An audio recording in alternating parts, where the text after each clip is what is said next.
Hello friends, नमस्कार। जय जगन्नाथ। आज आम फूलकोबी आलूर तरकारी प्रस्तुत करवा पुणी बिना पियाज रसुण रे बहुत कम मसला और कम तेल रे आज आम रेसिपीटी को प्रस्तुत करवा। आशा करछि रेसिपीटी आपण मानकु समस्त को भल लागिबो। भिडियोटी थरे यही प्रोसेस रे प्रस्तुत करने भिडियोटी को संपूर्ण देखंतु और संपूर्ण देखिला परे जदि भल लगे गोटे सुंदर कमेंट दबा सहित चैनल को सब्सक्राइब करने जमार भी भूलिबेनी। एटी देखंतु कोबी गुडी को मु नाड़ काढ़ी नेली। एबे ताकू आमे छोट छोट साइज बा बेसी बड़ नुह कि बेसी छोट करिवेनी, मीडियम साइज रे ए प्रोसेस रे आपण कोबी गुडी को काटी नेबे। कोबी की काटिला परे प्रथमे ताकू भल भाबे गरम पानी रे धोई नेबे। एटी आलू गोटे बड़ साइज रो मु काटी नेइची।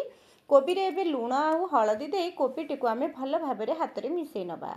एमती लूण हल्दी देई जदि आमे कोबी आलू को मिसेई की रखि दो जे कोबीटी आमर एटी टिके नरम हे जिवो आ कम तेल रे मध्य कोबीटी भल भाबे भाजी हे जिवो। ए कोबी आलू 10-15 मिनिट आपण रखिबे और जो एक्स्ट्रा पानी बाहरिबो ताकू आपण फिंगी देबे। एबे कड़ाई रे तेल देई कोबी को भाजीबा पई छाड़ी दबा। एठी देखंतु 8-10 टी मु नै जाईची काजू, गोटे चामच पोस्त और किछि मु चारमगज नै ताकू 10-15 मिनिट पूर्वरु भिजेई नेथिली। एबे ताकू आमे चिकन भाबे बाटिकी नै आसीबा। प्रथमे अल्प पानी देई बाटिबे, तापरे जदि आ टिके पानी देई ताकू भल भाबे चिकन करी बाटिकी नै आसीबे।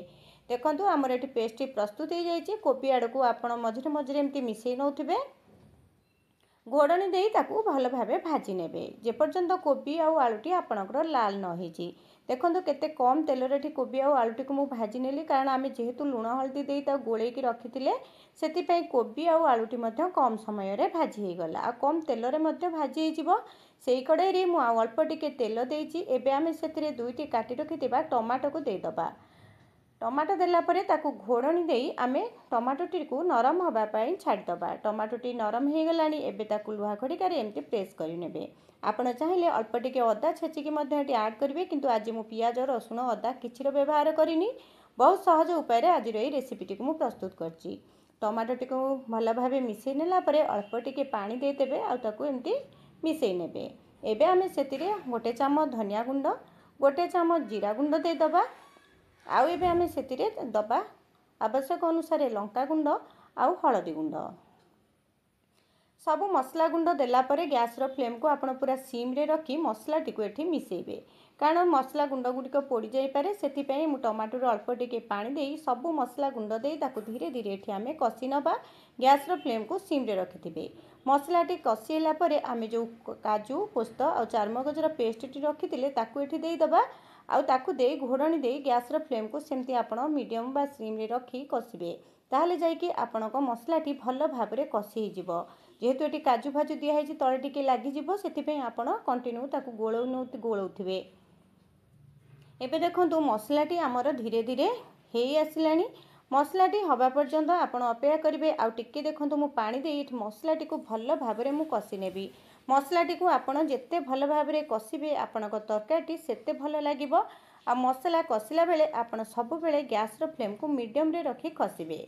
एबे देखंतु मसला टी भाजी हे गलानी बा कसी हे गलानी। सेतिरे आमे एबे देई दबा भाजी रखिथिबा कोबी आ आलू, ताकू देई एठी भल भाबरे मिसेई नबा।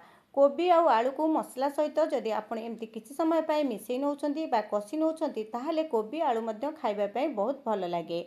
एबे आमे सेतिरे कोन करबा ना अल्प स्वाद अनुसार लूण देई दबा। लूण देई ताकू आ गोटे थरा आमे एठी मिसेई नबा। एठी देखंतु मु अल्प टिके पानी देली, कारण मसला पूरा सुखिला हे जाईची। अल्प टिके पानी देई मिसेई नबा आ घोड़नी देई गैस रो फ्लेम को मीडियम रे रखी आमे ताकू 5 मिनिट पई छाड़ी दबा।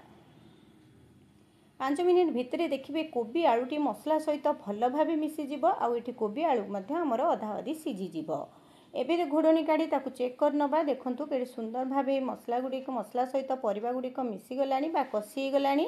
एबे एठी आवश्यक अनुसार आमे पानी देई दबा। आवश्यक अनुसार पानी देई आमे एबे घोड़नी देई तरकारीटी को फुटिबा पई छाड़ी दबा। तरकारीटी को एठी फुटिबा पई छाड़ीबा आ आलू कोबी को भल भाबे सिझी होबा पई छाड़ी दबा।